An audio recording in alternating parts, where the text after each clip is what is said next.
On the 22nd of July 2011, Oslo was struck by a very powerful car bomb that went off just next to Prime Minister's office. 8 people were killed immediately, hundreds were injured. Panic struck Norwegians trying to figure out why they have been attacked, why they have been added to long list of cities that have been attacked by Islamic jihadists. They searched and they discovered that many reasons. They found that Norway had been contributing to the troops to the NATO war effect.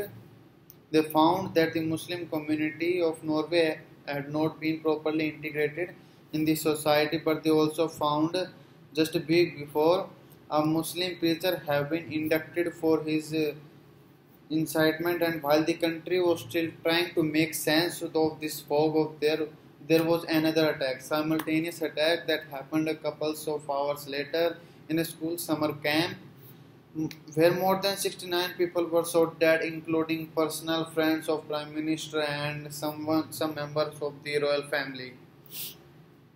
And of course, names starting popping up. This had to be a jihadist attack. Responsibility, some Al Qaeda. The names started popping up, but ironically, it was none of that. This entire terror attack were the handiwork of one man, whose name was Anders Breivik, and he was a Norwegian, and he hated Muslims, and he was actually protesting against the multiculturalist policies of the Norwegian government. My second story is about this man. He goes by names of Salim Durrani. He has many names. He operated in the valley for the 10 years. He used to move in and out. The fences and the boundaries were never a problem for him. He has a price on his head when he was operating in the valley, and he is been to be known personally responsible for the death of close to 4 dozen young men. He is also a devout Muslim, prays 5 times a day. He has his AK-47 next to him like a true warrior. Each time he prays, wherever he sleeps, never sleeps in the same place twice, not for 2 nights in a row. Salim Durrani is Michael Smith from the Indian Army. This is a picture of him. He was a major serving in the valley. Between him, his father, his grandfather, 3 generations. They have contributed 8 uniformed services officers into the Indian Armed Forces. And between them, they hold 6 gallantry awards and 2 commendation cards. The young lad that you see sitting on the left is Salim's son, who is now planning to be joining the Indian Military Academy to continue the family tradition for the 4th generation of service to this country. Now, when I told you these two stories, your mind instantly left to a conclusion that was wrong. You thought of Salim Durrani as a terrorist, AK-47 Valley, and your mind jumped to a conclusion which was wrong. We do that very often. We take information that is coming to our brains and we stereotype it. And why do we do that? Because we have broken people, we are bad people, we are petty people. Turns out that we just do it because we are just people, and our brain are just evolving over million of years of evolution, and it's incapable of dealing with all these inputs, hundreds or inputs that come to us every second. So our mind filters them into some sort of pattern and absorbs those patterns and jumps to a judgment. Let me give that to you with a few examples. For instance, until I say this sentence to you, you are unaware of the feeling of your touch of your thighs on your seat, or the touch of your arm on your armrest, or the faint hum of the air conditioner in this auditorium.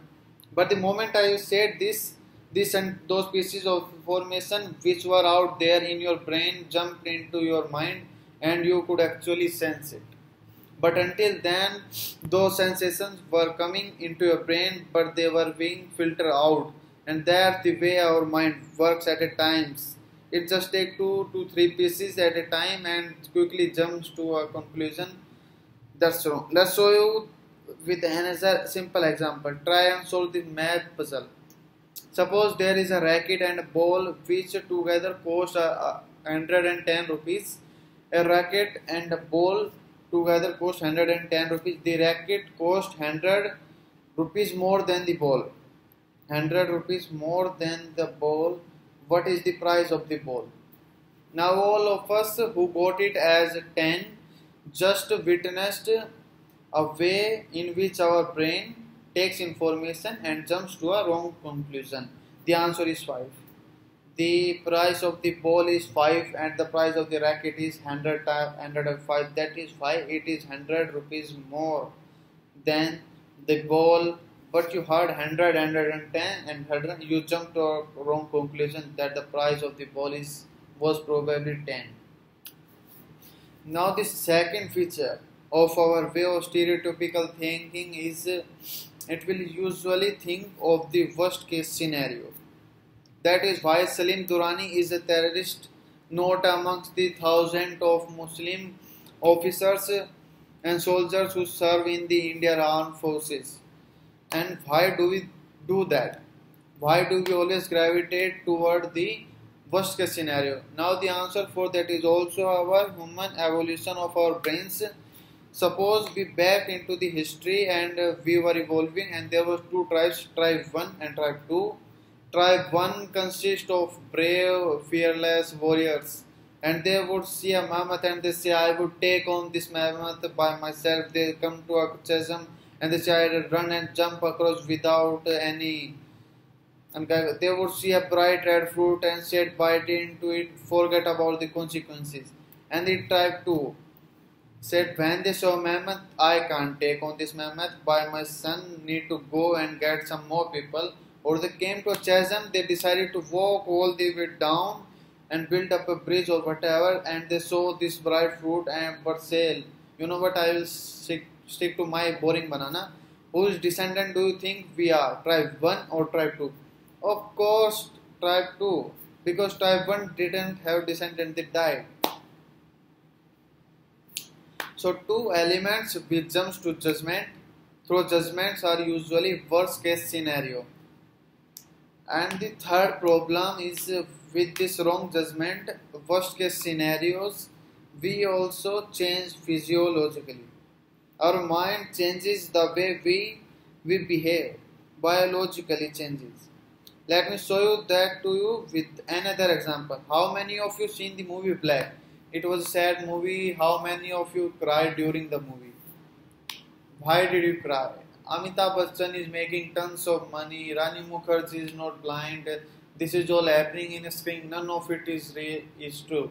But we still crying because our reptilian brain didn't realize the difference between the fact and the fiction and started physiologically feeling sad, physiologically taking decision in an emotional state of mind.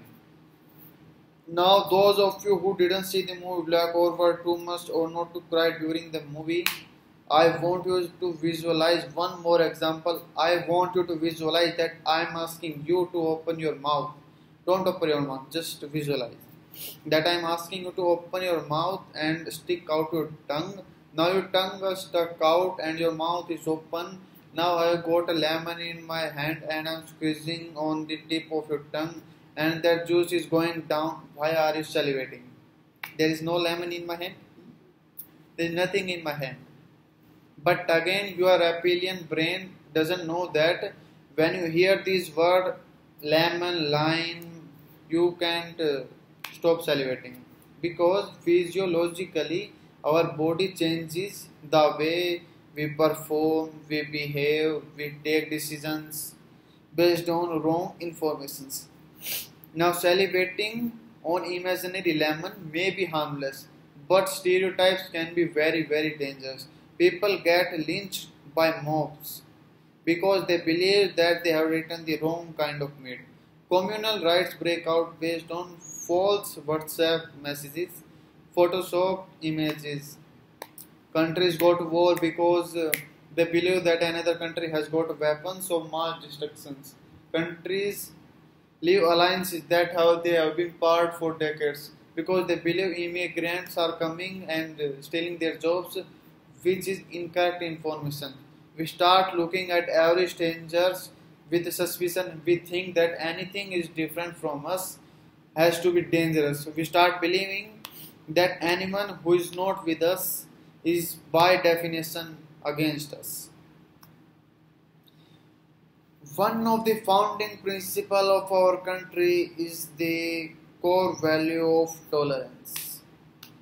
And tolerance, like wisdom, is the ability to hold two contrary ideas within the same mind and evaluate each one on merit before coming to a conclusive judgment.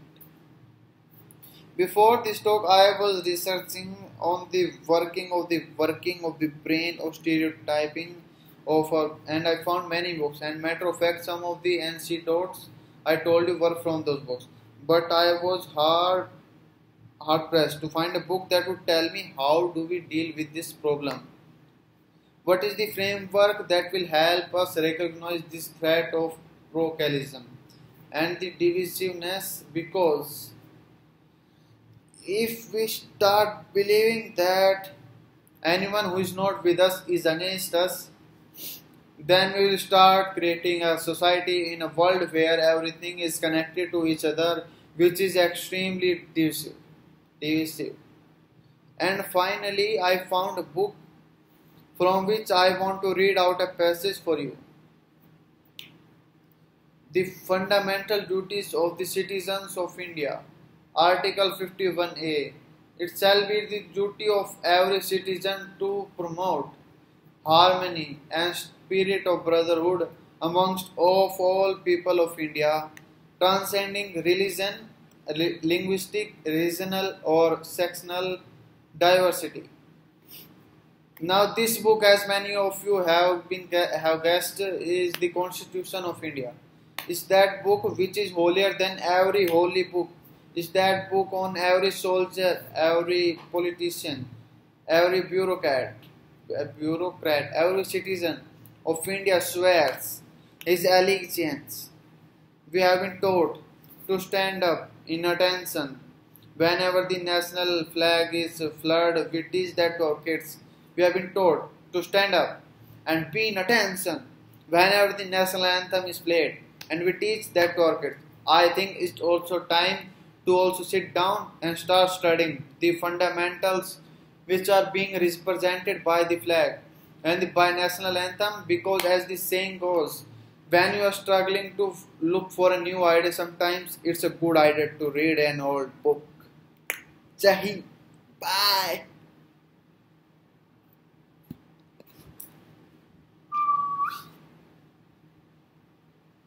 Sorry, bro.